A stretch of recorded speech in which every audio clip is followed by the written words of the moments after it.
A lot of my favourite cars are British. I literally love the TVR Saga. It's one of my favourite cars of all time. The Lotus Exige 430 Cup is another beautiful car. There's some insane cars that have come out of the UK. But in this video I wanted to talk about 5 different cars that you can buy that are all British by background for under £20,000 that are pretty fast, fun to drive, and just sick cars all around. How's it going, people? Welcome back to the channel. Nice and easy idea on this one. If you like this kind of content, hit the like button and get 1,000 likes a video. I'll do a different country, maybe Italian cars, maybe German cars. In the comments, let me know which country you'd like me to do next. Don't forget that I'm actually in the UK as well, so pricing in other countries might be different. And whenever you buy any second-hand car, maintenance, repairs, insurance, road tax, all that good stuff is important to remember. Please subscribe as well if you're new here. I put 2 videos out every single week. Without further ado, let's get into the video.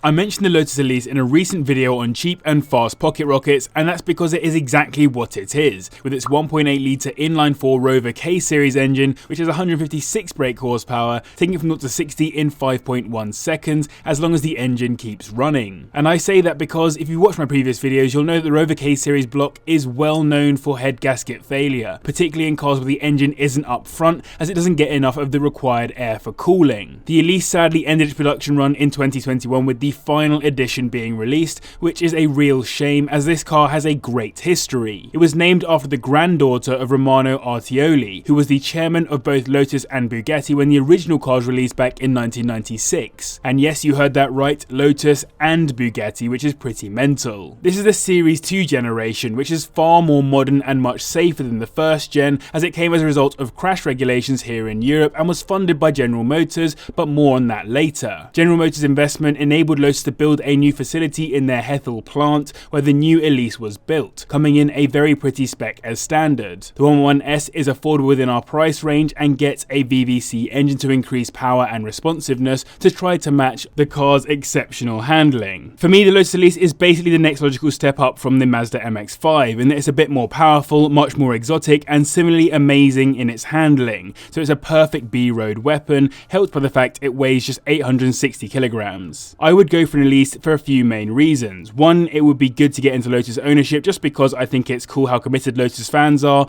2, it would be good to have a car that really does embody the Lotus brand, considering it is a bit of a glass cannon while sticking to the Colin Chapman ethos of simplify then add lightness. And 3, it would be to drive the car around country lanes and tight twisty racetracks. If any of that appeals to you, I say go for it. These start at around the £14,000 mark, and for £20,000 you get a 2004 model with around 70,000 miles on the clock. If you have the money, I highly recommend going for a more expensive and slightly newer Series 2 with the Toyota engine block instead, as it alleviates the potential problems you can expect from the K-Series. Lotuses are generally very expensive when it comes to buying replacement parts though, at least compared with other manufacturers, hence the nickname lots of trouble, usually serious. The Bentley Continental GT may have been built under the German VW group, but at least it still has that very British Bentley logo emblazoned all over it. I would say it's probably more British still than the new Minis, but happy to debate that in the comments down below. It was, by the way, assembled in the UK despite sitting on the VW D1 platform. Either way, I would probably also argue that it's the most exotic car on the list and the one that will make you look the most rich, although potentially also impact your wallet the most long term if it does go wrong. It has a pretty exotic engine too, a 6-litre twin turbocharged W12 engine that produces 552 brake horsepower,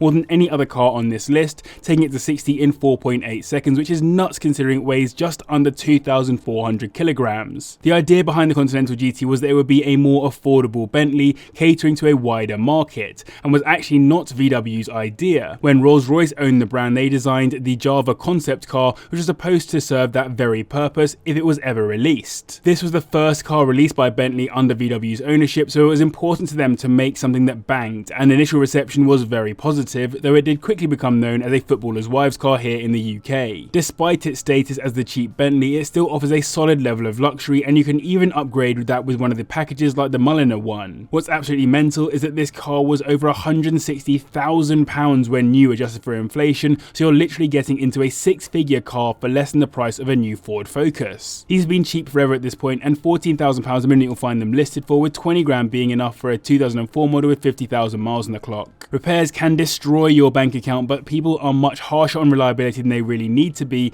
and many have been maintained well given the types of owners that drive these cars. Mechanically, it's pretty solid, but yes, that W12 will run you into the ground if it goes wrong. Specialists advise going for one that has been driven throughout its life, as consistent use and maintenance is better for these than sitting idle. Now, we spoke about the Elise slightly earlier in this video, and next up is the car that came as a result of that General Motors funding they received, the Vauxhall VX220, which is a very close relative to the Lotus. It comes with two main engine options, and for 20k you'll get the 2-litre turbocharged inline-4, which makes 197 brake horsepower and will manage 0 to 60 in 4.7 seconds. Now, of course, it's a General Motors badge, which is American and comes under Opel as its brand, which is German, but Vauxhall itself is actually one of the oldest automakers in the UK, plus the car was built in Hethel alongside the Elise, so it still is a very British car. When GM gave Lotus the money to build the S2 Elise, they did so with the agreement that Lotus would also enable the car to be badged with GM manufacturers, which ended up being the Vauxhall and Opel badges. The increased capacity at Lotus's Hethel plant enabled the development and production of the VX220, which does actually come with a GM engine, the same one used in many other fast or VXR Vauxhalls. It was released a year before the Elise, and the two cars share a lot of parts and similarities, like the fiberglass bodywork to reduce weight, though it still weighs around 15 kilograms more than the Elise. That engine is obviously a blessing in more ways than one though, given it's that little bit quicker to 60 and also more reliable. This car is effectively a Lotus Elise with a less prestigious badge and a better engine than the Rover K series, so if you're willing to get over the badge snobbery, it might be the right choice for you. If only you'd bought a few years back though, as they were literally available at the 6 to 10k range only 6 years ago. Now, however, these sit at around £17,000, and you'll find turbocharged examples from around 2005 with 50,000 miles on the clock for £20,000. Engines and gearboxes are known to be pretty solid, as mentioned, mostly helped by the fact that the car is so light and the engine is rarely under any stress. They are often driven quite hard though, so do look around the car for wear and tear, both from the suspension and also on the interior, and then go from there. So I hope you guys enjoyed this video. If you're a quick reminder, let me know which country you'd like me to do next in the comments down below, and hit the like button. It gets to 1,000 likes and I will make that video. Taking second on the list is the oldest car in this video, the TVR Chimaera, which offers a really cheap entry point into the world of these mental British cars from Blackpool. It comes with a 4.5 litre Rover V8 engine that produces 285 brake horsepower, taking it from 0 to 60 in 4.7 seconds, as well as a bunch of other engines, though the 4.5 appears to be pretty common in our price range. In case you weren't already aware, TVR literally stands for Trevor, after Trevor Wilkinson, who created the brand when he was just 23 years old, after dropping out of school to start an engineering apprenticeship when he was just 14 years old. While Lotuses are very raw cars, TVRs are even more raw, at least in terms of their willingness to shove a massive engine into their cars that make them among the fastest cars of their time, despite having nearly zero driver aids to keep you safe as passenger or driver.